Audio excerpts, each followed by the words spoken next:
नमस्कार. जय श्रीकृष्ण. श्रीकृष्ण चैतन्य प्रभु Nityanand Shri Advaita Gadadhar श्रीवासदि गौरभक्तवृंद enunciating text 35, text 36, text 37 and text 38 of chapter 15, description of the kingdom of God of third canto, the status quo of Srimad Bhagavatam. Text 35. तेषामीति ऋतमु भाववधार्य घोरं तम ब्रह्मदण्डम निवारणं स्त्रोपुगैः सद्यो हरेरनु चरावुरु बिभ्यतस तत पादग्रहाव पततां तीकातरेण. When the doormen of Vaikuntha Lok, who were certainly devotees of the Lord, found that they were going to be cursed by the Brahmanas, they at once became very much afraid and fell down to the feet of the Brahmanas in great anxiety. For a Brahman's curse cannot be counteracted by any kind of weapon. Although by chance the doorman committed a mistake by checking the Brahmanas from entering the gate of Vaikuntha, they were at once aware of the gravity of the curse. There are many kinds of offenses, but the greatest offense is to offend a devotee of the Lord. Because the doormen were also devotees of the Lord, they were able to understand their mistake and were terrified when the four Kumaras were ready to curse them. Text 36. Bhuyada ghone bhagvada bhirakari dando yo nau hareta surahela namapyashesham ma vo anutapkalaya bhagvata smrutigno moho bhavediha tu nau vrajatora dho adhah. After being cursed by the sages, the doorman said, "It is quite apt that you have punished us for neglecting to respect sages like you. But we pray that due to your compassion at our repentance, the illusion of forgetting the Supreme Personality of Godhead will not come upon us as we go progressively downward."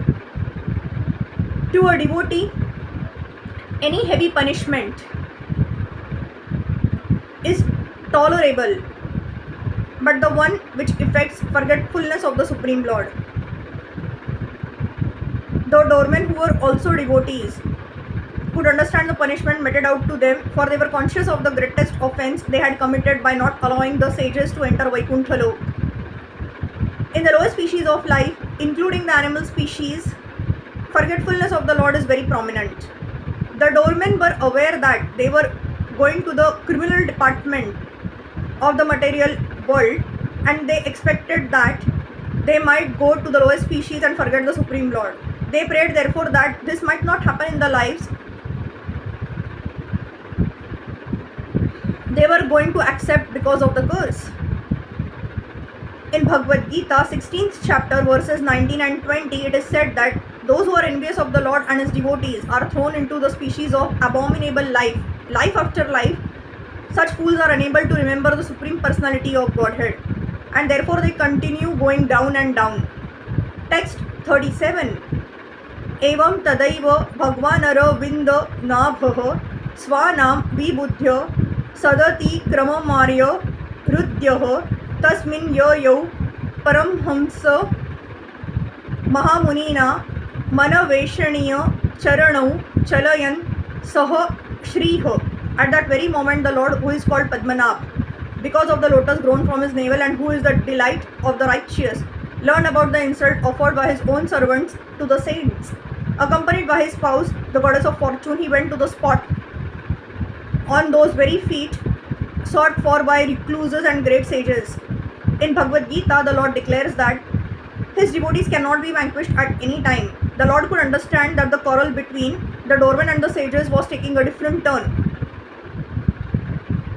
and therefore he instantly came out of his place and went to the spot to stop further aggravation, so that his devotees, the doormen, might not be vanquished for good. Text 38.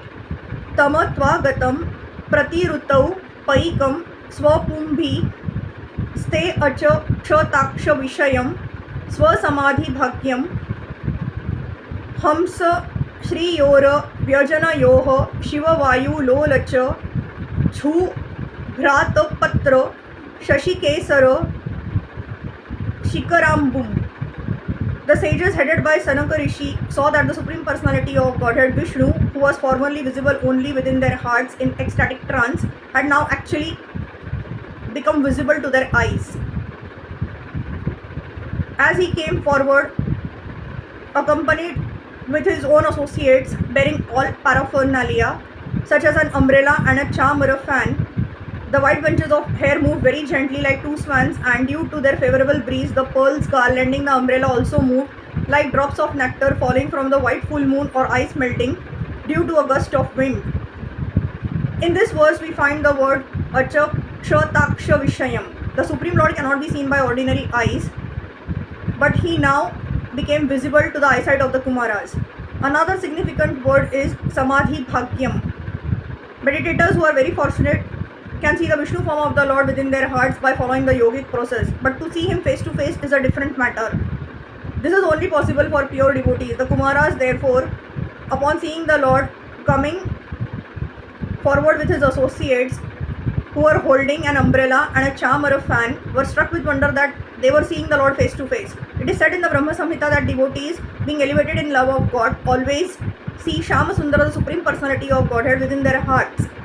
But when they are mature, the same God is visible before them face to face. For ordinary persons, the Lord is not visible. However, when one can understand the significance of his holy name and one engages himself in the devotional service of the Lord, beginning with the tongue by chanting and tasting prasadam, then gradually the Lord reveals himself.